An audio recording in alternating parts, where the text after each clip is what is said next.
Hey everyone, and welcome. Today, we're going to tackle a question that I think almost all of us have wondered about at some point or another. When it comes to reciting the Quran, do you really need to learn all those detailed rules of Tajweed? What's the point? I mean, really think about it for a second. Have you ever looked at the Quran sitting right there on your shelf and just felt a bit of distance? Like you're a spectator in the stands, watching others recite so beautifully, but you feel like you just can't get in the game because you don't have that basic skill to read it with confidence. So, let's just get right into it. Why even bother with Tajweed? What is the real tangible benefit of learning all these rules? I mean, beyond the theory, where does the rubber meet the road? How does it actually change anything for you in your day-to-day life?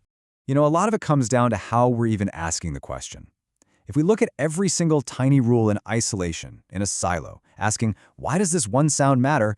Well, we're totally missing the forest for the trees. The real magic, the real power, it happens when you look at the whole package, when all the skills finally come together. So usually when you ask someone why they should learn Tajweed, you pretty much get two standard answers. Number one, you learn it to avoid making major mistakes that could actually change the meaning of the words. And number two, to add beauty to it, to make it sound good. And look, those are both totally valid and true. But I'm here to tell you there is something so much deeper, something way more personal that we almost never talk about. And that's what this is all about. See, the number one benefit, the real game changer, isn't about the rules at all. It's about building competence. And that competence, well, that creates a kind of confidence that can honestly change your life. Okay, imagine this. You're trying to ice skate for the very first time. You get out on the ice, you're wobbling all over the place, it feels awkward, you fall, it's a little embarrassing, right?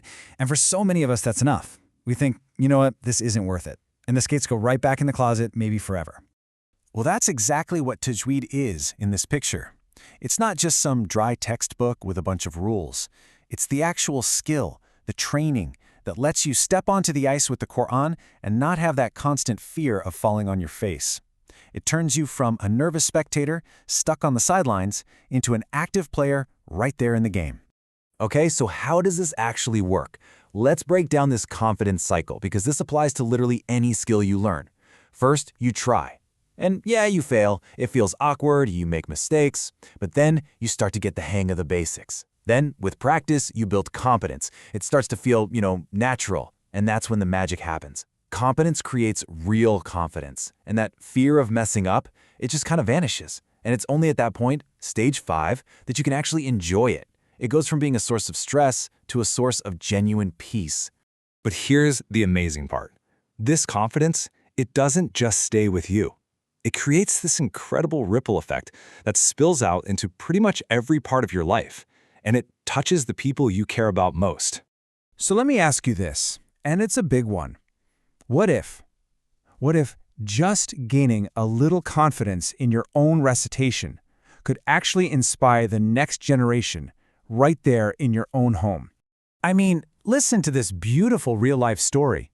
A father talks about his 5-year-old son, who after practicing and getting skilled, one day just turns to him and says, "Baba, I'm leading." He's leading the prayer.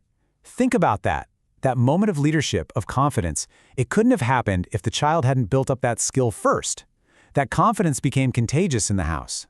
And you see, the benefits just keep rolling in from there.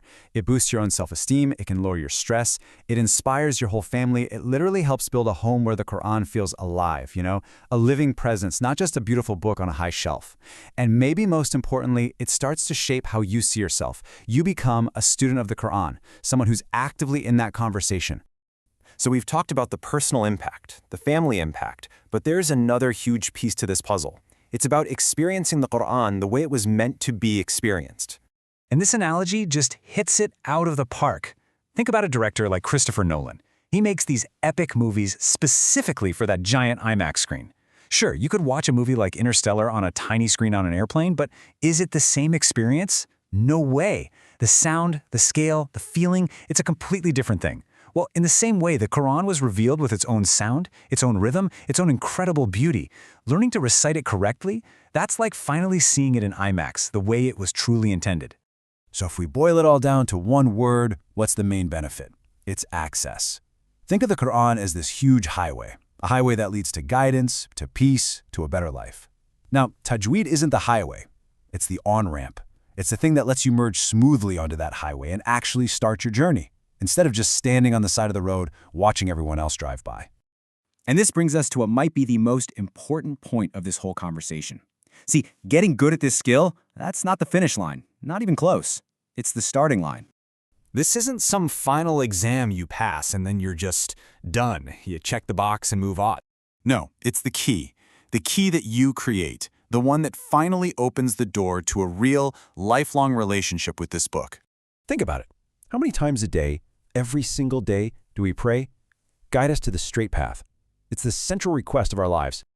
And then what happens? Right after you've said those words, you turn the page, and the guidance you just asked for is sitting right there, waiting for you. The book literally says, here is the guidance you were looking for.